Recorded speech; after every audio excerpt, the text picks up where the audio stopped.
Please do be seated. Perfect timing.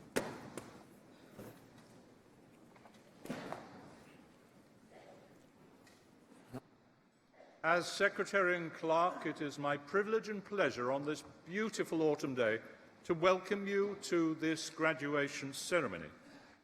Graduation ceremonies follow a tradition that began in the 15th century, and that tradition has developed since. Roughly translated, graduation means taking a step, and graduation symbolises the move of the former student, now called a graduand, into a new role in wider society as a graduate, there to use the talents developed as a member of this academic society. Each graduand will cross the stage and shake hands with the Vice-Chancellor to symbolise their transition to this new role, and we will applaud them for their success so far and in anticipation of their contribution to society in the future. At the end of the ceremony, the Vice-Chancellor will formally admit all those who have crossed the stage, symbolising that each and every graduate is now incorporated into the community of scholars. As new members of this community, as the academic procession leaves the stage, the new graduates will join the procession, and that will conclude the proceedings. During the ceremony, those graduating with higher degrees will have their hood placed on them by the Vice-Chancellor to mark that they have attained the very highest levels of academic achievement. It is now time to begin our formal proceedings, and so I hereby declare the ceremony to be in session, and I call upon the Vice-Chancellor, Professor Michael Thorne, to address you. Vice-Chancellor.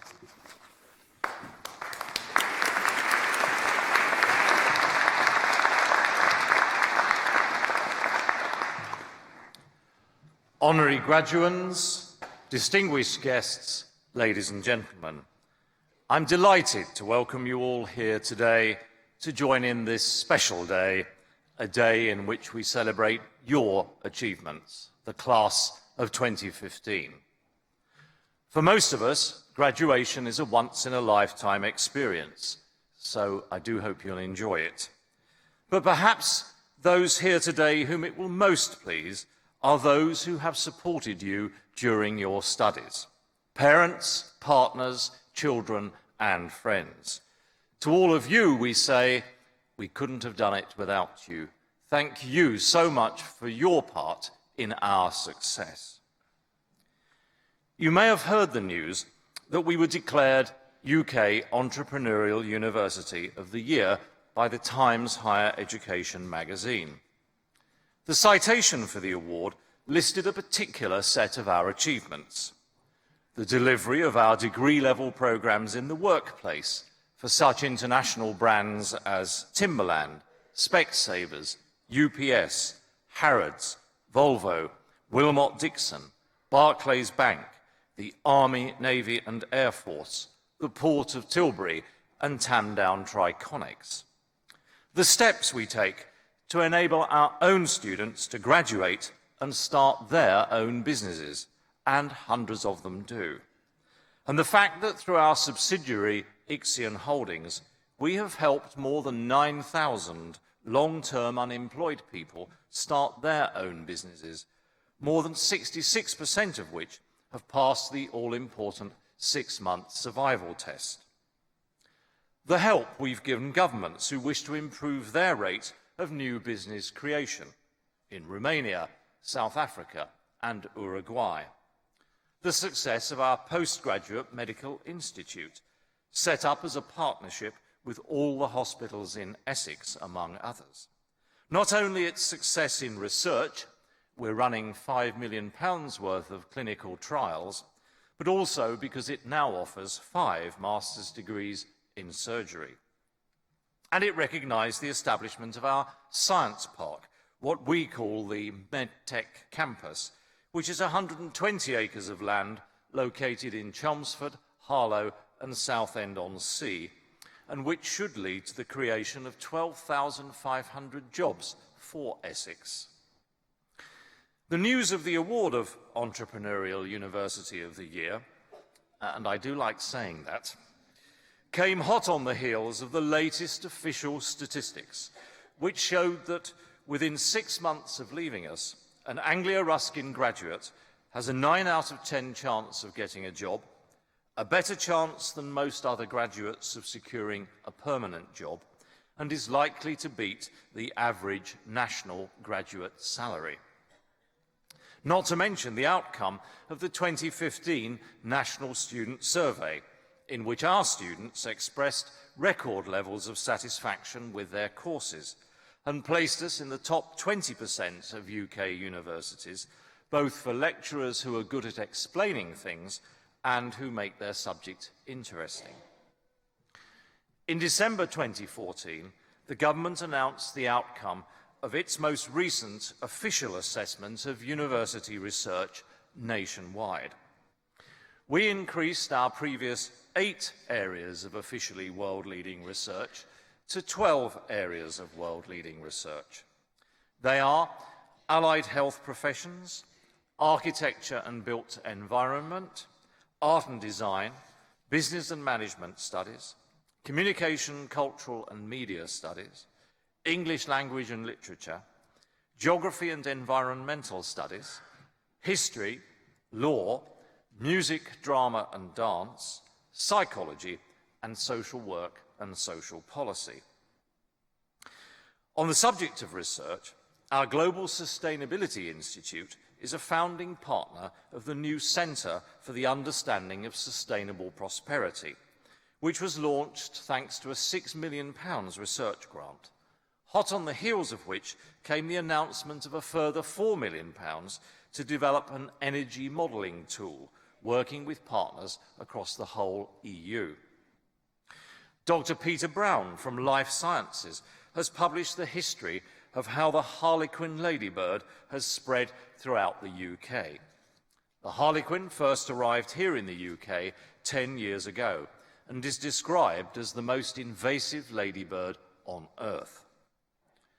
Our Faculty of Medical Science has won a research grant worth over £3 million to help mild dementia sufferers. Researchers will develop an electronic platform which will help patients stick to their treatment and share data with their carers and doctors. For the 6th consecutive year, the prestigious Macmillan Prize for Illustration was won by a student on one of our illustration courses. This year, Xu Ti Liao was the deserved winner. A fine art student, Ramona Zolodek, won the biggest student art prize in the UK, a £20,000 bursary, after claiming the Woon Art Prize. And our New York Times best-selling author and lecturer, Dr. Una McCormack, has written a new Doctor Who novel called Royal Blood, which has just been published by BBC Books. Professor Richard Aspinall, the director of our Health and Wellbeing Academy, has been awarded the Lord Cohen Medal for his contribution to research in ageing. The world's first online local shopping community, solely for independent retailers, has been launched here in Cambridge, thanks to help from marketing students and their lecturers in the Lord Ashcroft International Business School. Called Hurry Here Now, the app connects local independent retailers with local shoppers, helping them to compete with large chains and online retailers. Dr. Nick Drydarkis's work on the effect of the current EU financial crisis on health and mental health has been published this year by Harvard University. His research has been much in our newspapers, especially that which showed that age discrimination against older people is rife amongst UK employers, and that gay and lesbian job seekers in the UK are less likely to be offered an interview. Our Faculty of Health, Social Care and Education is leading a study of a new app called ProAsk, which will allow parents to see if their baby has a higher risk of becoming overweight as the baby gets older. And a former student played a key role in England's Ashes triumph this summer. Spin bowler Josh Poisden, who plays for Warwickshire, was substitute fielder against Australia in the third test at Edgbaston.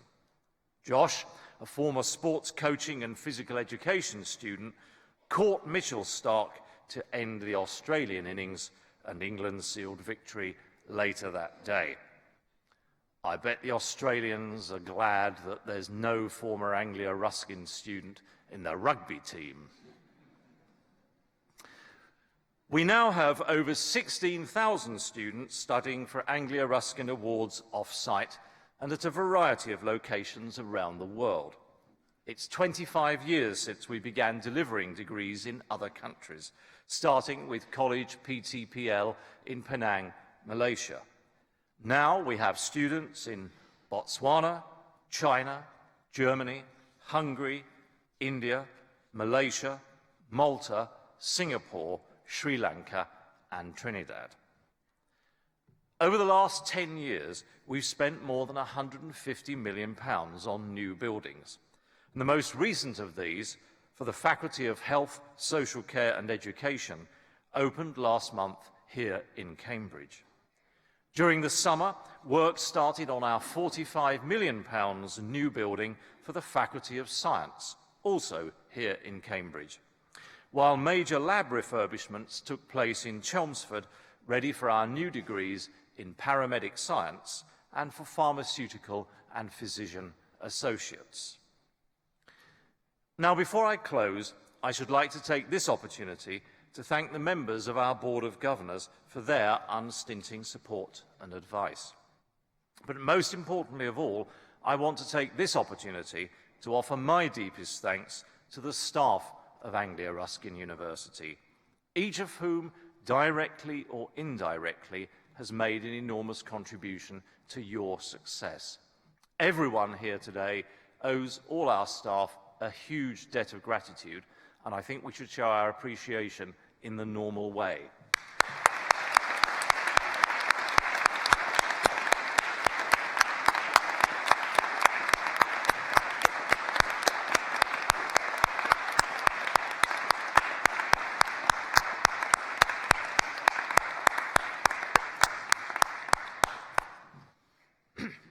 Finally, to all of you receiving degrees, diplomas and certificates today, if you enjoy the occasion, there is a way of repeating this once-in-a-lifetime experience. Study for a higher level degree. No matter what, you have a lifetime of learning ahead of you. You join a long line of distinguished alumni, which includes Chan Abraham, CEO of the Luminous Social Housing Group, Oliver Baines of Blake, who, having won Best New Album in the Classical Brits Awards, have now gone on to sell more than 500,000 albums. Lynn Berry, former CEO of the WRVS, and now the chair of Breast Cancer Now. BBC presenter and our lecturer, Ben Garrod. Charles Clarke, former chair of the Association of Chief Police Officers.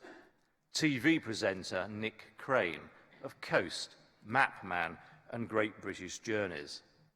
Their honours Judge Margaret Fawcett and Judge Howard Kemp. Alexandra Pringle, editor-in-chief at the Bloomsbury Press, and Mark Wood, chair of the NSPCC. We're very proud of you. Best wishes for your future careers wherever they take you. Do please keep in touch with us. Anglia Ruskin University would not be the exciting, vibrant and ambitious university community it is today without you. Thank you.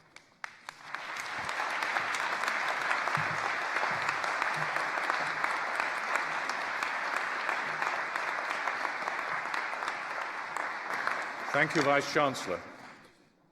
We now come to the presentation of those receiving awards today to the Vice-Chancellor. And I should explain at this point that each year we have a competition for the most loud, exuberant graduation ceremony. Now, I have to tell you that a new record was set last night, would you believe it, by the lawyers.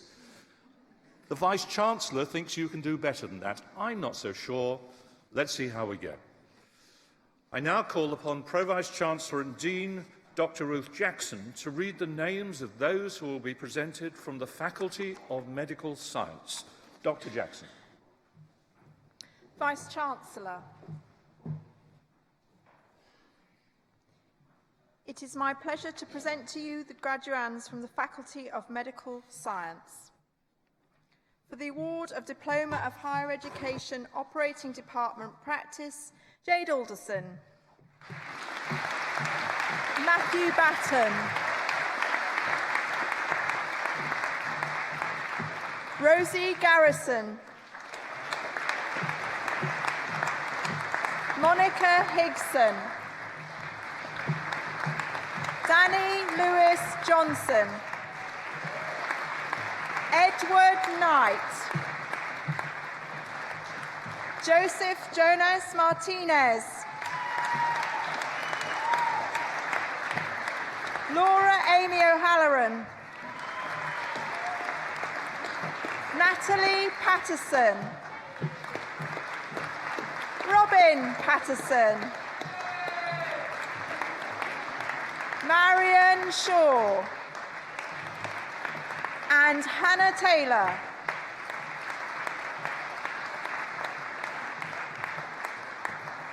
For the award of Foundation Degree in the Sciences, Health and Social Care, Lindsay Jane Orty. Amanda Bradley. Sally Kavanagh. Lee Edwards. Jackie Errington. Leslie Evans. Marion Gaylor. Rosemary Claire Giles Simpson. Jamie Louise Harper. Joginda Kinder.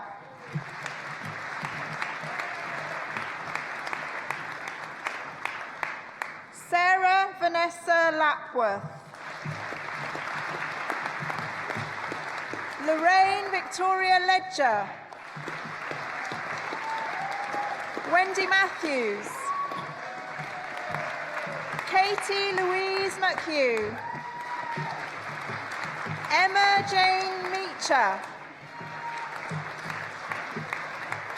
Emily Monk. Nicola June Moorish. Musi Malama. Jane Bernard Undu. Peter Owusu. Victoria Ann Spencer. Lisa Jane Thorpe. Katrina Alexandra Tibbets. Jeanette Victoria. Donna Louise Webb. Helen Mary Whitehead. Amanda Jane Wood. Daniel Wood. Caroline Lorna Erica Wright. And Mihaela Zarif. For the award of Bachelor of Science with Honours, Health and Social Care, Joanne Cave. Rosario Hamida Magarinos. Shirley Jose. Michaela Jane Lavender. Hannah Jean O'Donoghue. And Rachel Ann Sinclair. For the award of Foundation Degree in the Sciences, Leadership and Management in Health and Social Care, Kelly Hempstead. For the award of Bachelor of Science with Honours Management and Leadership in Health and Social Care, Suzanne Jane Baker. Ajoki Montserrat Fateo. Samantha Jones. Lisa Emma Smith. For the award of Master of Science, Management and Leadership in Health and Social Care, Alison Angela Coppin. Olubakola Omubola Olubumni Odupitan.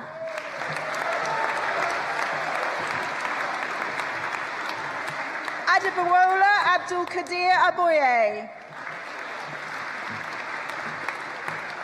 Quinette Uche Anwulura. Gembimsola Abeki Bailey. Ivosi Philip Dandoué. Yes? Faith Sopuchura Chukwu Ogabona. Zainab Adetola Olaniyi. Love Uwezi Okashpenmi. Grace Omuwunmi Sagatumu. Kahindi Suleiman. Ebrima Suso. Rich Shamal Warner. Georgina Patricia Woods. For the award of Master of Science, Healthcare Management, Shrivina Sajamira. Catherine Louise Greenlaw. Anna Maria Haneo Agudelo. For the award of Master of Business Administration, Hospital Management, Ambimbola Ofulabi. And Suresh Chandrasekhar. For the award of Master of Science, Physiotherapy, Ramya Mutana Surendran. For the award of Master of Science, Advanced Practice, Aya Jaber. Kate Slaven.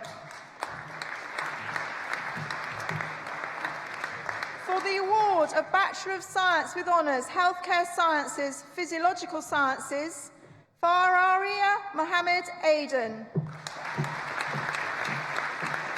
Rubina Ali. Samuel Boven. Holly Chambers. Milena Lucy Clark. Eleanor Hill. Anne-Marie McNeil. Isla Olivia Middlemass. Bjorn Jean-Well Pantino. Charlotte Sarti. Rebecca Kate Smith. Joshua Tempowski. Charlotte Jane Waldock. Jessica Worden. For the award of Master of Science, Medical and Healthcare Education, Elizabeth Ruth Hart. For the award of Postgraduate Certificate, Magnetic Resonance Imaging, Sulakshana Bisnath. Gregory John Field. Lee John Turner. For the award of Master of Science, Magnetic Resonance Imaging, Lily Ann Ellul. Eleri Halist.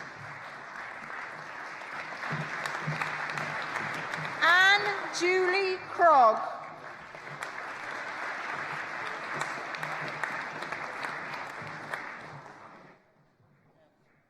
For the award of Master of Surgery, Minimally Invasive and Robotic Surgery, Gaurav Misra.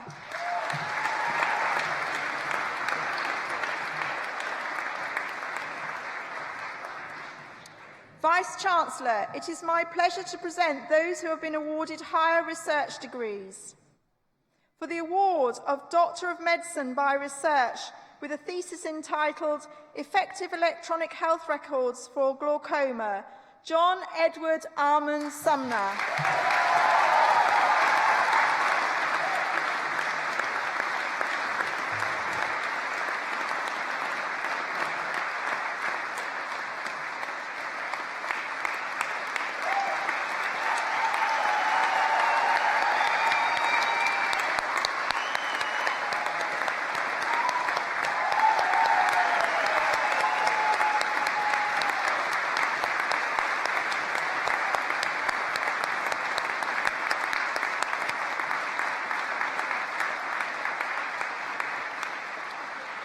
Vice-Chancellor, that completes the list of graduands for me to present to you today.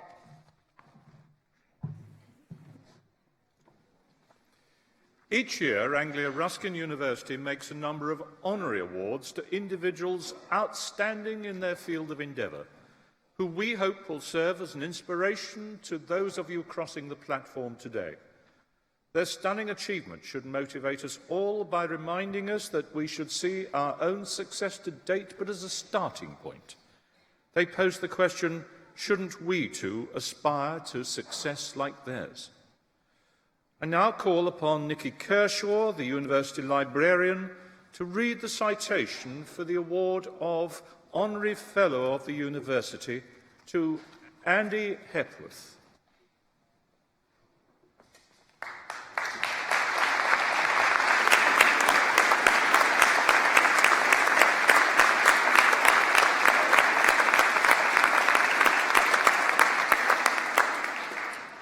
Vice-Chancellor, it is my pleasure to read the citation for Andy Hepworth for the award of Honorary Fellow of the University. Andy Hepworth is Professional Relations Manager with Essilor, the world's largest manufacturer of ophthalmic lenses.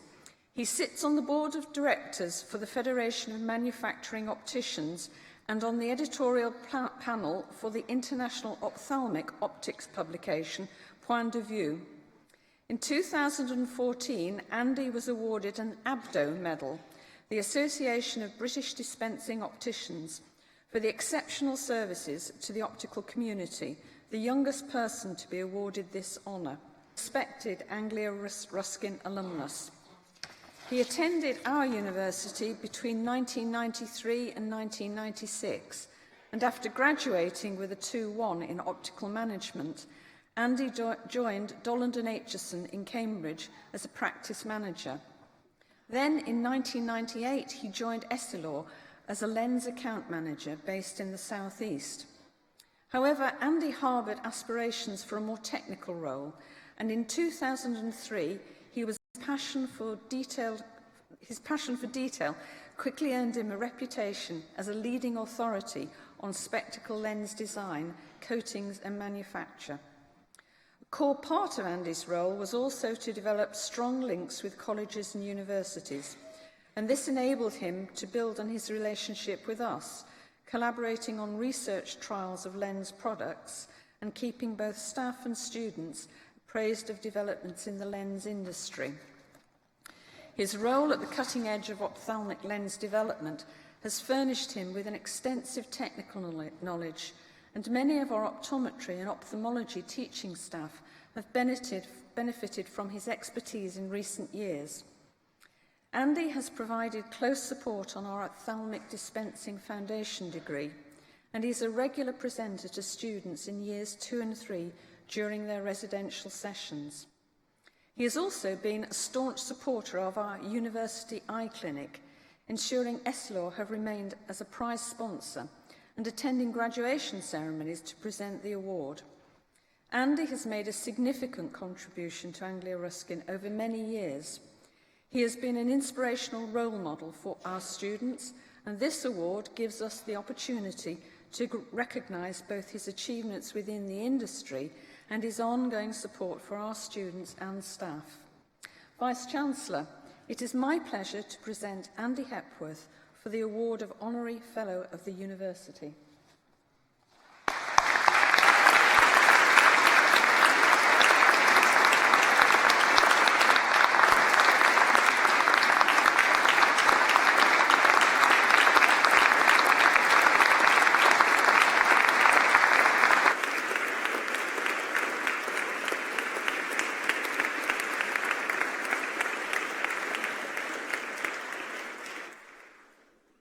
By the authority vested in me as Vice-Chancellor, I hereby confer on you, Andrew Hepworth, the Honorary Fellowship of Anglia Ruskin University, honoris causa. Our warmest congratulations. Thank you. Thank you.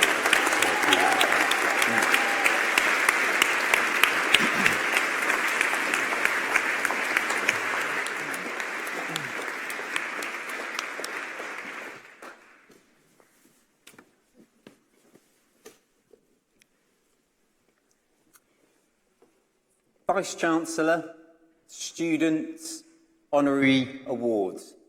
I'd also like to extend on something the Vice-Chancellor said a little earlier, and I want to extend a big thank you to all the friends and all the family members who have helped the graduates who sit in front of me actually achieve this goal.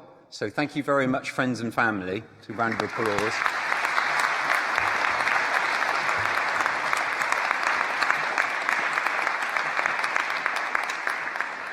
I just want to be quite clear in that wasn't, the reason I said those words isn't as a consequence of my father and my stepmother, who afforded me the same support whilst as an undergraduate at Anglia Ruskin University, or 20 years ago now. So I've been asked to do a snapshot review of what my career has entailed since my graduation, as I say, 20 years ago. So, as mentioned a moment ago, I started just a stone's throw away from where we're all sitting this afternoon, at Donald and Aitchison. It was a great start to my career because as a company, they were really, really keen to train their staff. So I learnt a huge amount about training a team within an optical practice. But the most memorable moment, unquestionably, was the opportunity I was afforded to dispense what I would describe as a living legend, a gentleman called Professor Stephen Hawking. It was a wonderful moment, and I'd be lying to say I wasn't a little anxious at dispensing spectacle correction to him. But on collection, I was fairly certain that we'd done a good job, given the words that he'd afforded us as to how well visually he could see the screen and get about his daily business. And I was less concerned, as it were, a few years later when I saw him appear on a Specsavers advert, waxing lyrical about the actual amazing correction that they could provide. I sort of figured to myself that, well, he paid for the correction from us, whereas I'd imagine Specsavers paid him for his time on that particular advert. So to move into, soon after the dispense of Professor Hawking, I moved just across the road to Boots Opticians, and put simply, that was the most amazing part of my life, because during that experience, I worked alongside my future, now my current wife, and she's an amazing character, and I've not been afforded enough time to go into the details, but just one snapshot thing that she's brilliant about is reducing the amount I speak about spectacle lenses when I return home of an evening. So, as life lessons go, graduates, that's fairly smart, whichever discipline you're in. Don't talk too much about work when you get home to your loved ones. The other bit of snapshot areas, I've been fortunate to be afforded the opportunity to actually speak across national, local radio stations. Funny situations, that, because this has happened on 3 occasions where I've had to get myself into central London and then you hold up in a tiny room, recording studio, and then between 10, 15 national commercial radio DJs actually ask you questions. One thing that you get used to is the briefing they were given by whatever PR agency, they often go off tack and they ask you questions about their own ocular well-being. So you end up on the radio talking about their ocular situation and what spectacle lenses they should be wearing. On top of that, and this happens really, really recently, the Daily Telegraph, I've been interviewed by several journalists across a handful of topics, including signs when you should realise and should notice to make you understand that your parents need an eye exam. Certainly around short wavelength radiation, so the damage to ocular tissue of UV and blue light. And a key thing that I've learned from this is very much be careful with journalists, because it's interesting how they interpret actually what you said. Even the Daily Telegraph seemed to want to sensationalise everything. So before it goes to print or before it's published, certainly take a good read at what the journalist has interpreted, what you actually said. And for the first time in my life, certainly, I felt a little bit of sympathy for politicians, because maybe they didn't read the final copy before it went to press. And last but by no means least, the other great situation I've been afforded by the company I work for is international travel. So over the last 20 years, or 15 years, I've travelled extensively across Europe, but particularly my international head office is in Paris. I've also, because of my British Standards role, I've travelled into America, an interesting venue for one international conference around spectacle and designs was within Las Vegas. Interesting distractions that you have outside the four full days of really technical presentations you have. And last but by no means least, and this was fairly recently, I've travelled into Asia, I would say, and recently it was Shanghai, and I find it very, very interesting how our Chinese cousins at the airport and the hotels, they treat a European Caucasian in a wheelchair. They're super, super keen to offer as much support as is possible, which is really, really good. But I'm more than happy to carry my own bag. But they felt it appropriate to walk alongside me whilst I was carrying my bag. And because my Mandarin isn't quite ship-shape and Bristol fashion as yet, I was unsure how to converse with them. But last and by no means least, what I want to do is to congratulate all the graduates who are sitting with us today. And the last, I want to also thank the Vice-Chancellor for the award. Thank you very much.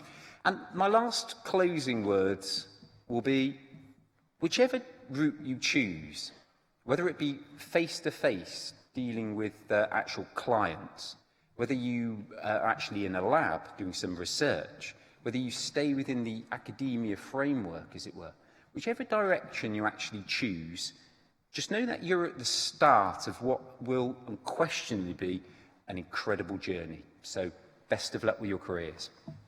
Thank you.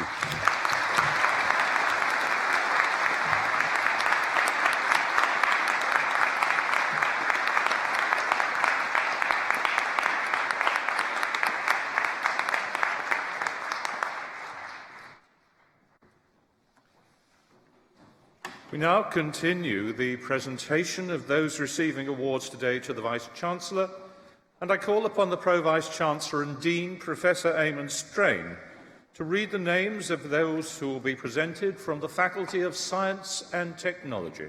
Professor Strain.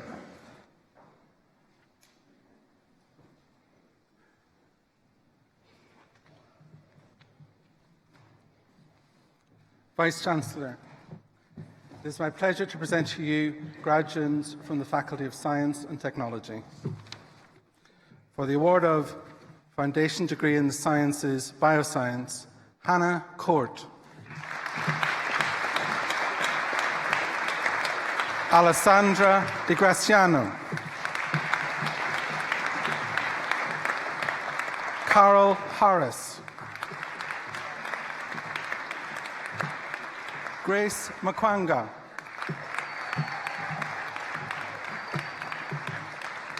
Seda Tong. For the award of Bachelor of Science with Honours Bioscience, Nur Amin Mustafa. For the award of Foundation Degree in the Sciences, Healthcare Science, Jacqueline Jeffrey. Ian John Krajnik. Rebecca Claire Salmon. For the award of Bachelor of Science with Honours, Biological Sciences, Medical Biology and Microbiology, Adinma Kenneth Anokji. For the award of Bachelor of Science with Honours, Biomedical Science, Bazirat Inyoli Ajabadi.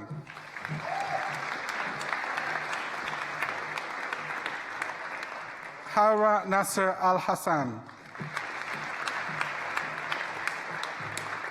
Saeed Ali. Balal Mohammed Elias. Nina Amodio. Kushika Amatherjan. Ajiraj Anand. Lourdes Sharuja Antonopillai. Daniel Archer. Dale Jordan Bailey. Ryan Anthony Barlow. Mandeep Basai. Joseph Michael Batchelor. Tamina Begum. Andrew Bensley. Hanita Bhopal. Paul William Bird. Receiving the Biomedical Science Programme Award, Ruth Birmingham.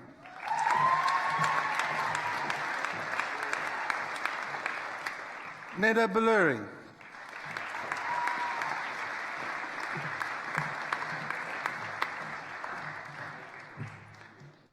Lewis Brown.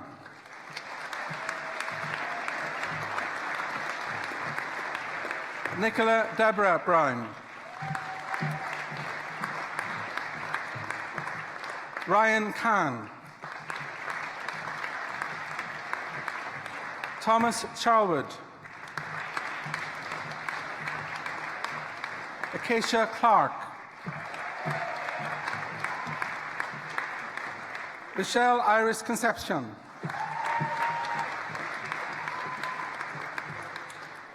James Joseph Brian Crossman. Alicia Marie Edwin. Glenda Veronica Fellows.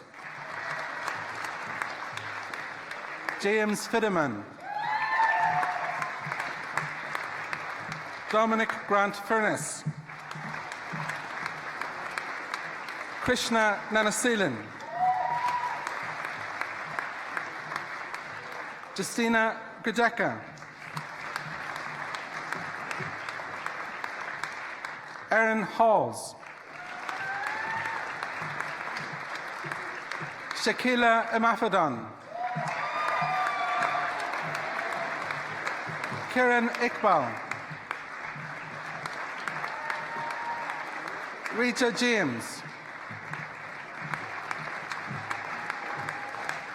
Nick Paul Jan.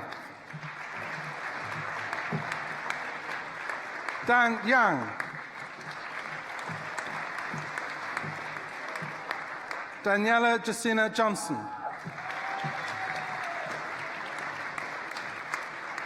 Elima Michael Kalagbor.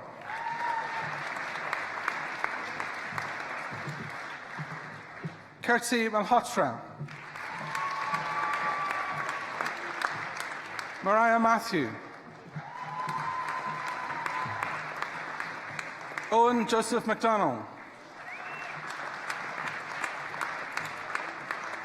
David Macquarie. Ashley Mitchum. Sidra Mushtaq. Alice Masset.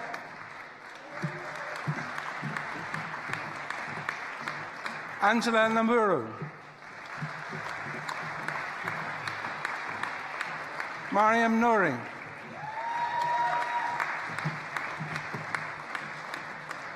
Ogeni Feger Emmanuel Obaro. Kyle Ogilvie. Tamilua Olangwe. Otega Okpako. Nessa Matilda Olo-Davies. Abraham Patel. Colonel Patel. Zainab Sefkam Perbadak. Claire Robinson. Joshua William Russell. Anna Anjana Sajakirthi. Jade Nichelle Sartin. Pooja Satish. Vithusa Selvachandaraja. Kangal Saran. Amy Shepherd. Chris Robert Izuchukwu Smith.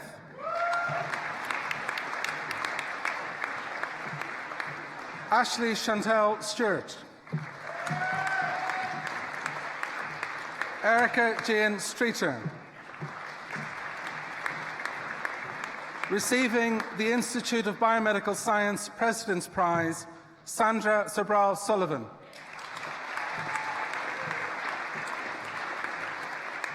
Tasha Swinston. Hannah Sophia Tarling. April Taylor. Genestina Thavarasa. Charlotte Thomas.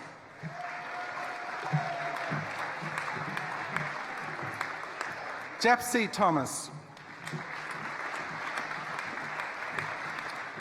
Tara Ann Williams. Numan Youssef. Habak Youssef. Shani Ali Zada. For the award of Master of Science, Biomedical Science, Albert Kwasi Annan. Kim Kiley. Nelson Igweka. Eunice Uwisa Yaboa. For the award of Bachelor of Science, Crime and Investigative Studies, Tatiana Soraya Martins. John Proctor. For the award of Bachelor of Science with Honours, Crime and Investigative Studies, Lorna Jane Allen. Emma Downs. Amy Louise Evans. Sophie Fairs. Shireen Gregory. Rebecca Jane Hopkins. Megan Humphrey. Daisy Johnson. Receiving the Police and Crime Commissioner's Prize, Grace Meninick.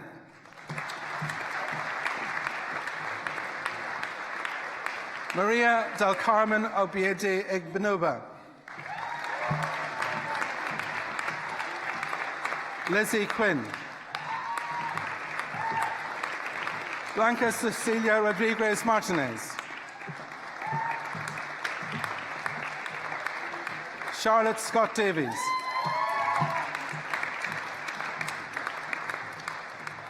Gemma Alexis Strachan. Erin Lee Vince. Kirsty Williams.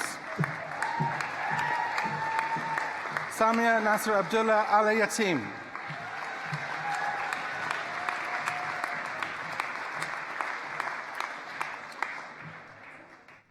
Vice-Chancellor, that partially completes the group of graduates for me to present to you today.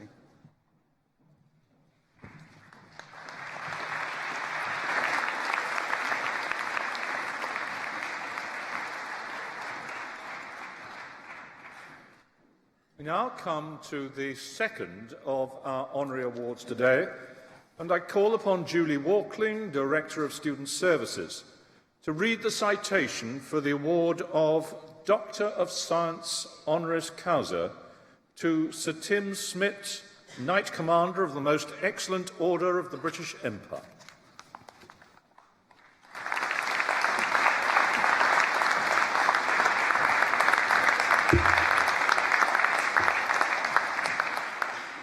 Vice-Chancellor, it is my pleasure to read the citation for Sir Tim Smit, KBE, for the award of Doctor of Science honoris causa.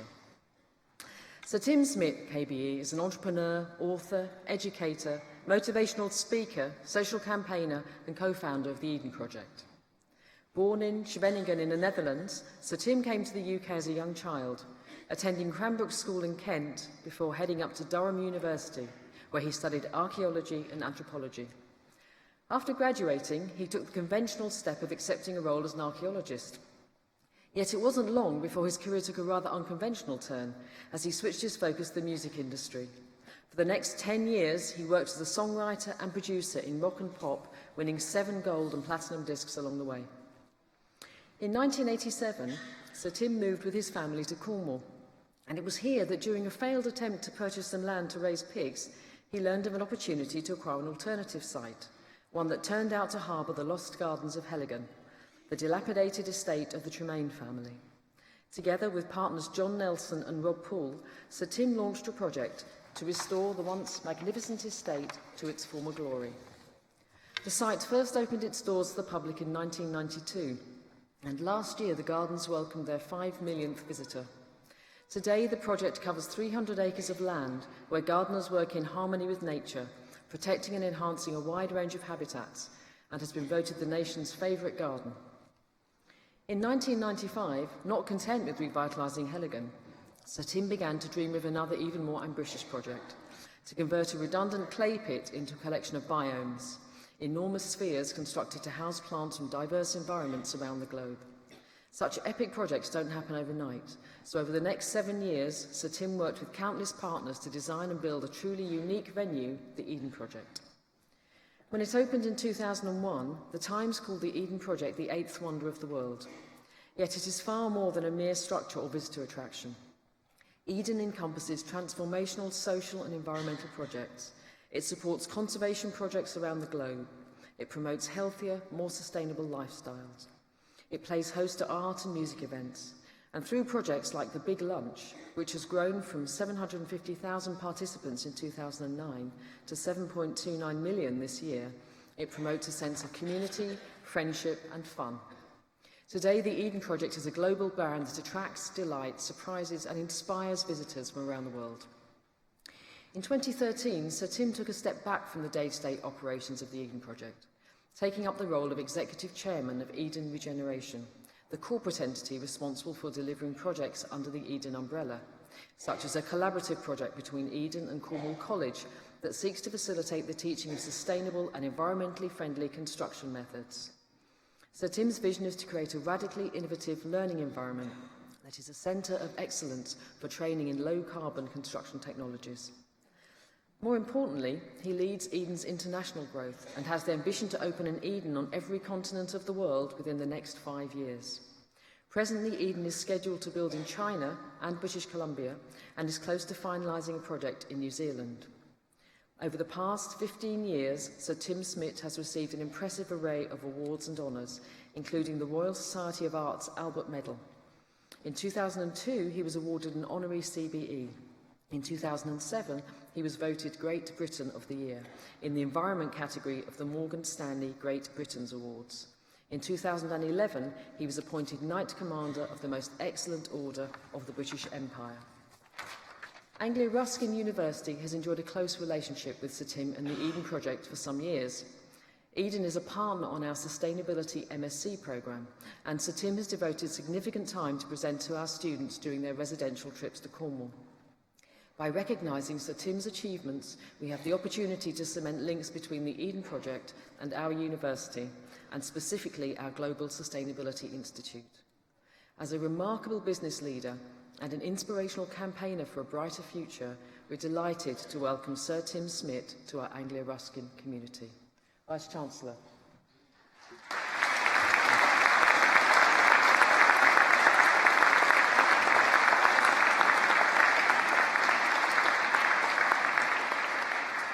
It is my pleasure to present Sir Tim Smit for the award of Doctor of Science Honoris Causa.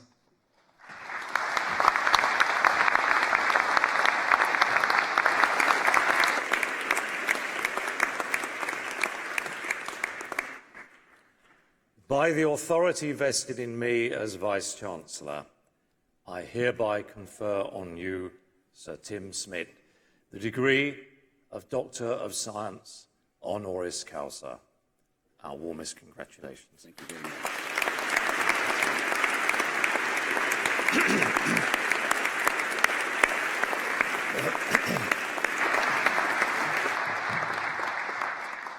Vice-Chancellor, fellow graduates, it's a bit awesome to be in front of so many handsome and beautiful people with a life yet to make when you are slowly declining to the end of yours.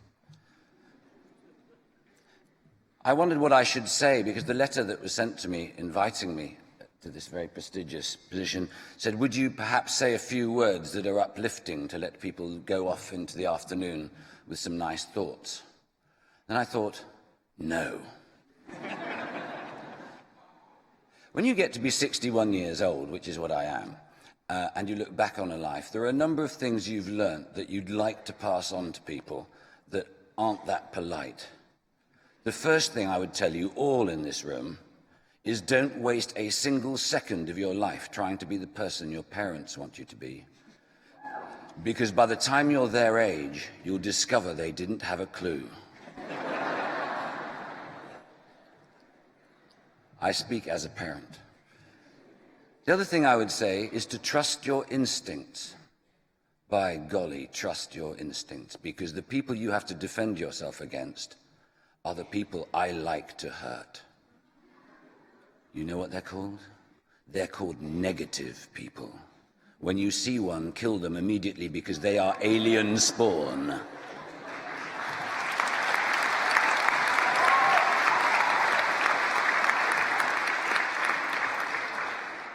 What you need to go away from here believing, I have discovered already to be true.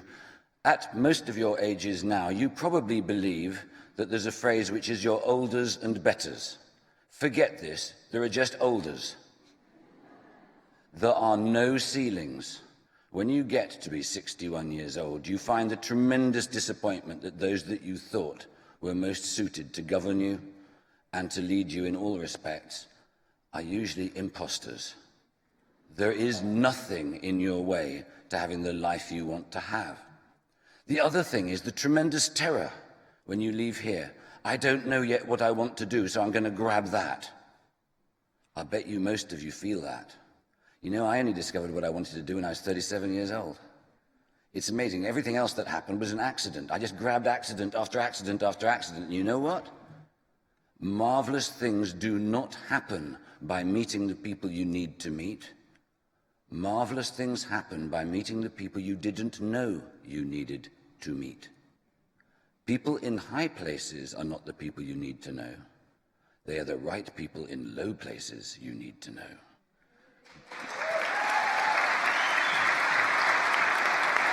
Okay. As I bid farewell to you, I would love you, I can't, I have no right, but I would beg you all, any of you under the age of 150, to forswear ever reading the Daily Mail again.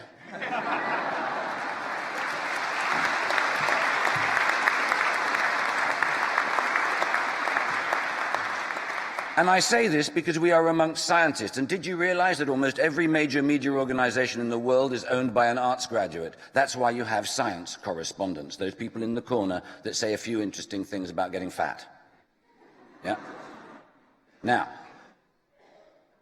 we are living at a time that is absolutely sensational. 150 years from now, people will discuss this period in our history as being bigger than the Renaissance. The amount of scientific discovery and advances made over the last 15 years exceed all scientific advances made in the history of humankind before that. But if you read the Daily Mail, you would not know that. No, if you read the Daily Mail, you would believe at the end of every road there's a crack dealer, that every person you meet is going to kill you, that actually every man is a paedophile, every woman is a shoplifter.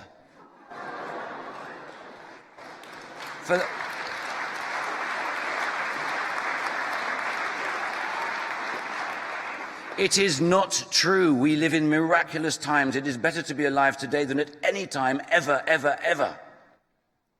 Remember that as you leave this place. You are living in a blessed time where there are no ceilings on what you can be, and all you need to have to clothe you is kindness and trust. Those are the virtues. When you go to conferences with a load of tossers telling you about innovation and the way to be entrepreneurial and the way to do this and the way to do that, the first rule of a happy life and a successful life is to dare to trust. Even when you face disappointment, learn to trust again. Then you will be happy. If that is all you remember and not to read the Daily Mail, I will be very pleased to have been here. Thank you so much.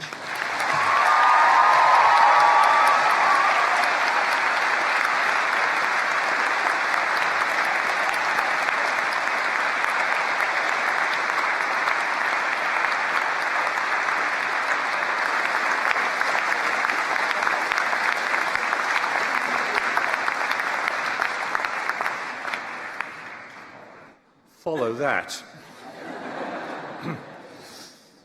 We now continue the presentation of those receiving awards today to the Vice-Chancellor, and I call again on Pro-Vice-Chancellor and Dean Professor Raymond Strain to read the names of those students remaining from the Faculty of Science and Technology.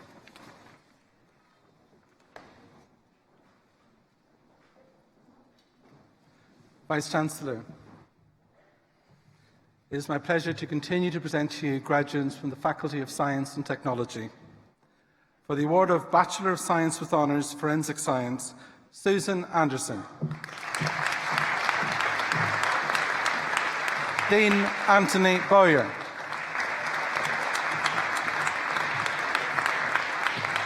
Stuart Derek George Burke.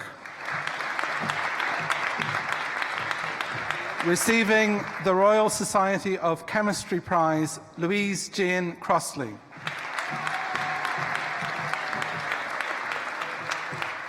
Receiving the Chartered Society of Forensic Sciences Prize, Elizabeth Helid Ruth Flower.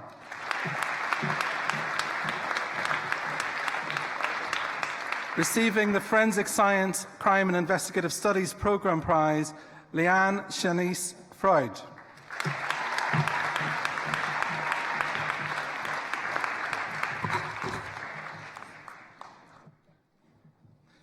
Maria Rafaela Guerrero.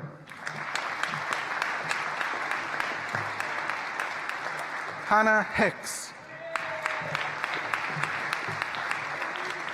Robert Holland. Karen Louise Ingram. Kidze Carol Kinna. Berkham Mezatoglu. Falak Munir. Jerome Ashley J. Pierre. William John Robinson. Mariana Alexandra Rodriguez. Alexandra Elizabeth Rollison. Stanislav Skobiola.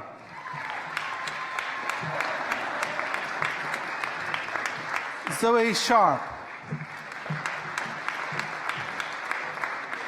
Megan Emily Thrasher. Daniel Stephen Tuck. Nicole Daniela Yarrow. For the award of Master of Science, Forensic Science, Ulajimi Ulasulu Ena. Charmaine Unika Hines. For the award of Master of Science, Biotechnology, Ugochukwu Paul Iduzi.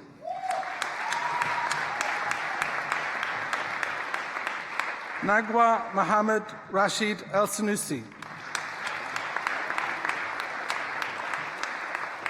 For the award of Master of Science, Public Health, Juliana Onagwa Stephen.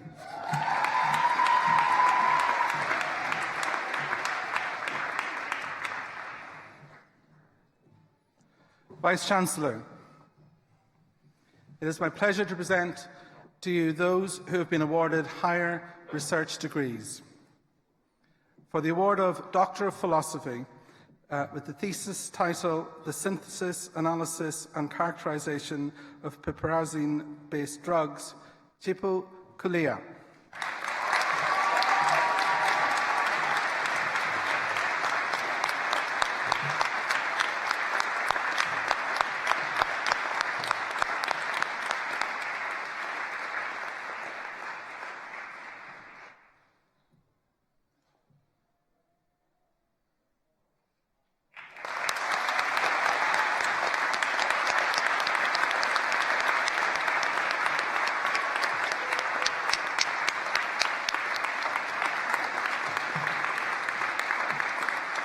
For the award of Doctor of Philosophy with the thesis title, The Genetic and Molecular Basis of Melanism in the Grey Squirrel, Helen Rebecca McRoby.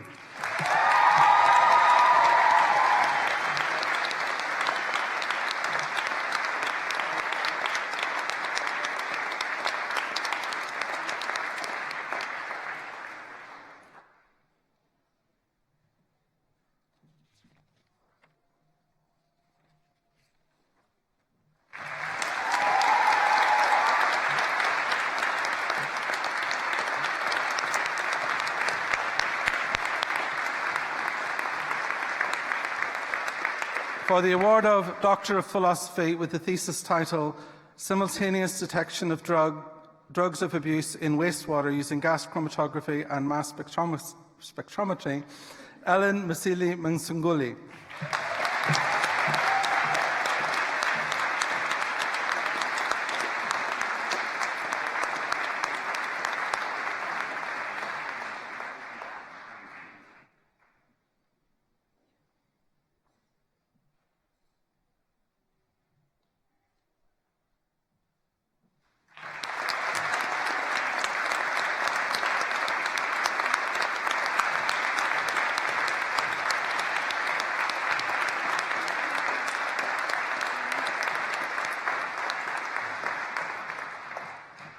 Vice-Chancellor, that completes the list of graduates for me to present to you today.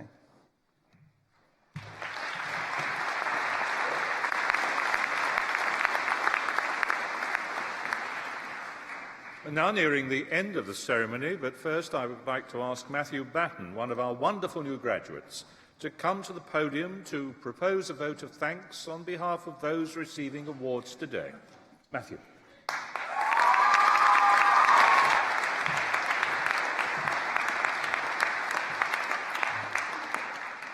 Vice-Chancellor, distinguished guests, ladies and gentlemen, and fellow graduates, it gives me great pleasure to stand here and offer the vote of thanks today.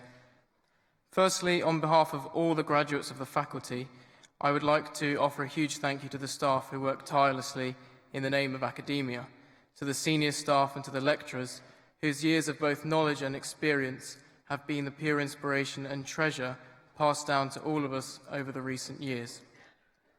It is with this effort and their patience which will now give birth to tomorrow's practitioners of healthcare, medicine and science. I also wish to offer a huge thank you to the unsung heroes who work behind the scenes here at Anglia Ruskin, as without them this hub of learning would not operate.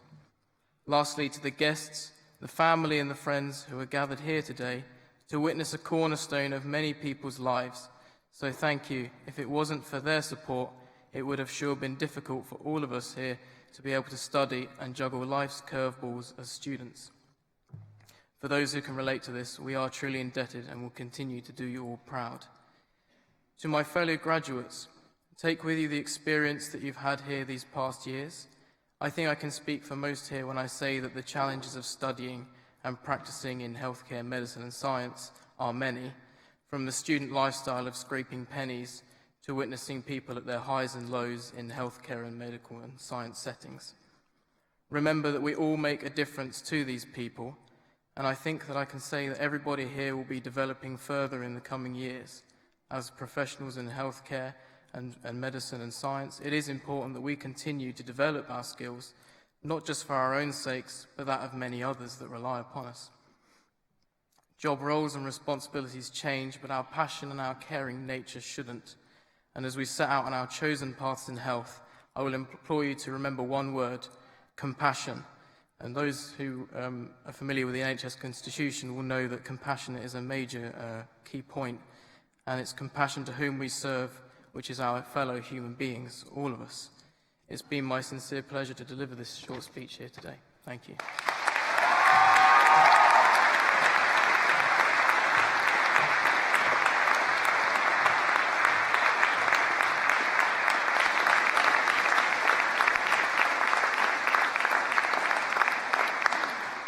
Matthew, thank you. I now call for one final time on the Vice-Chancellor, Professor Michael Thorne.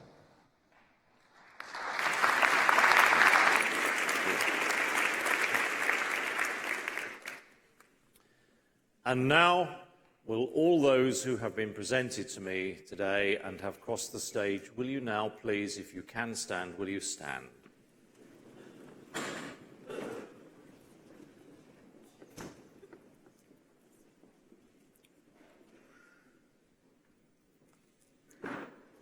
By the authority vested in me as Vice-Chancellor, I hereby admit you to the degrees, diplomas and certificates for which you have been presented to me here today. Our warmest congratulations to you all.